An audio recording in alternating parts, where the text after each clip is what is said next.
Please get out your social studies. We've been talking about the Industrial Revolution. Got some pictures on here. It helps if I zoom in so you can actually see something. Lord of mercy. Why are you timing again? We talked about water wheels and steamboats. That those water wheels changed the way the rivers looked. Why is this up here? I don't want this up here. Lord of mercy.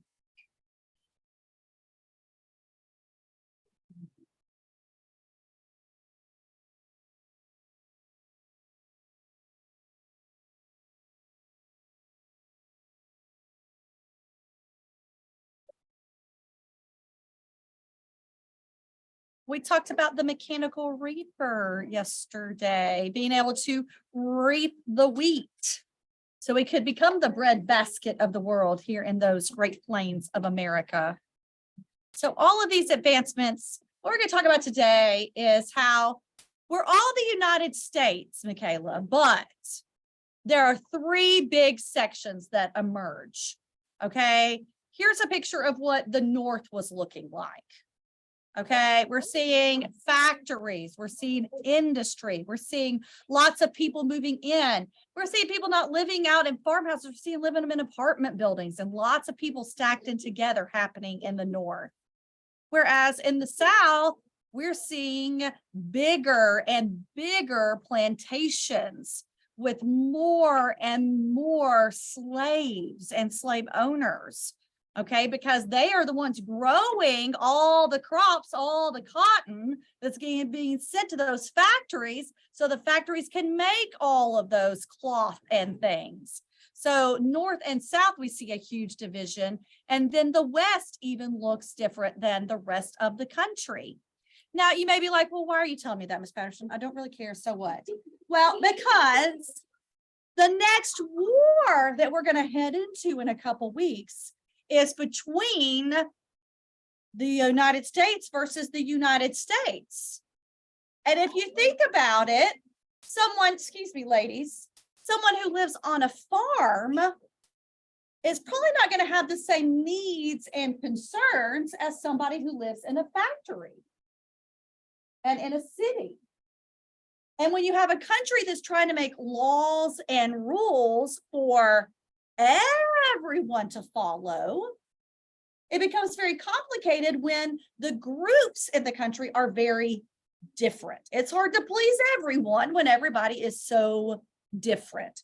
So that's what we're going to take notes on today, the differences between these three areas around our world and the United States at that time.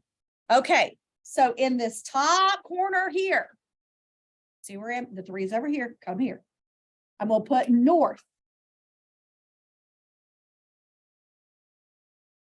This is the only page we're taking notes on. Okay, and then if we have time, we'll go ahead and knock that quiz out. Yeah, that's what I said, Bunny Bread. In the North, we see an increase in industry. Industry means that they have factories. So this blank here is factories. We saw videos this whole week with people living and working in factories, even the kids. Yep. In the cities, there are more job opportunities. So people are going to the cities to find work. Okay. This big word, urbanization. I'm going to highlight urban.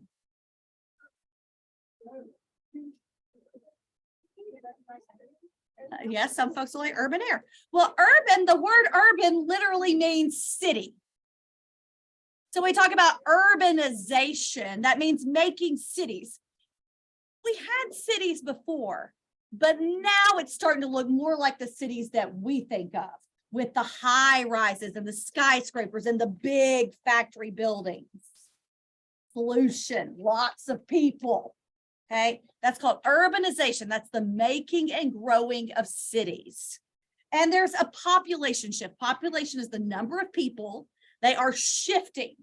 People are moving to the big cities. They're moving away from smaller, rural, suburban areas into the bigger cities. So people are moving to the big cities. Big cities. That's all happening more in the north than anywhere else. It's happening along where those colonies were. Like if you think about New York City is one of the biggest cities in the world because it started growing a long time ago, during this time. Okay, it is the biggest city. It's the Big Apple, right?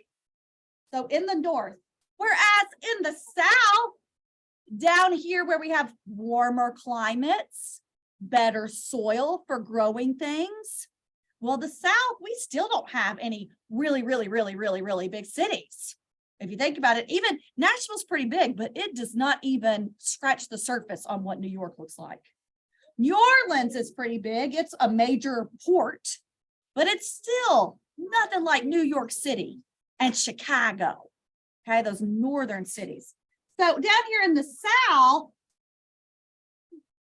the Northerners are making their money in the factories. Okay, in the South, they're making their money off of agriculture. Remember, agriculture is a fancy schmancy word for farming. Okay, and what were they growing? Cotton. Cotton was the #1 export coming out of the South. That means they were selling it and making money. But because of that, they relied on enslaved Africans, which is slaves, enslaved Africans for labor. So what we're going to see happen in the future is the folks that are making laws in the North are like, hey, didn't we say we weren't going to have slavery? Didn't we say freedom and justice for all? Then did we say something about, you know, independence? Everybody has the right to life, liberty, and the pursuit of happiness. They're going to want to start making some laws to end slavery. Yay! Yay!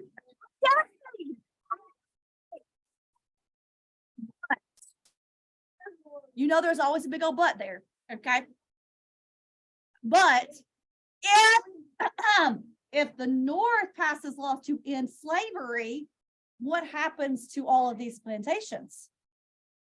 So bye-bye. There's no one to work them. And if they don't have people to work them, the cotton no grow, they no make no money. So the South is against it. And that's what's going to cause our next major conflict, our civil war.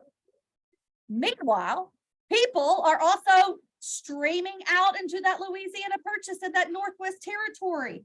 They are going out west. Out west. People are moving out west to look for jobs, other ways to make money. They maybe don't want to do this. They don't want to do this. They're like, oh, maybe I can still go out and have my own farm and do my own thing. Some great things that help them out west are those major rivers and the Great Lakes. So this is why you're not taking stuff in, because you are constantly playing with something. All right. We're going to see some transportation routes. We're going to talk about the Oregon Trail. We're going to talk about some things next week about moving out west. All next week is about Westward Ho. We're going to be moving out west. Okay. All right. So transportation routes increase as people work in jobs. They clear the land with things like the mechanical reaper. Okay, they drain some of the swamps, not so great for the natural habitat. And they build railroads. We saw that railroads were a part of that industrial revolution. Now, as these people are moving out west, we already have states in the north and states in the south. Well, there's going to be enough people out there who are going to say, well, wait a second. We want some representatives in Congress. And they're going to be like, well, then you have to become a state.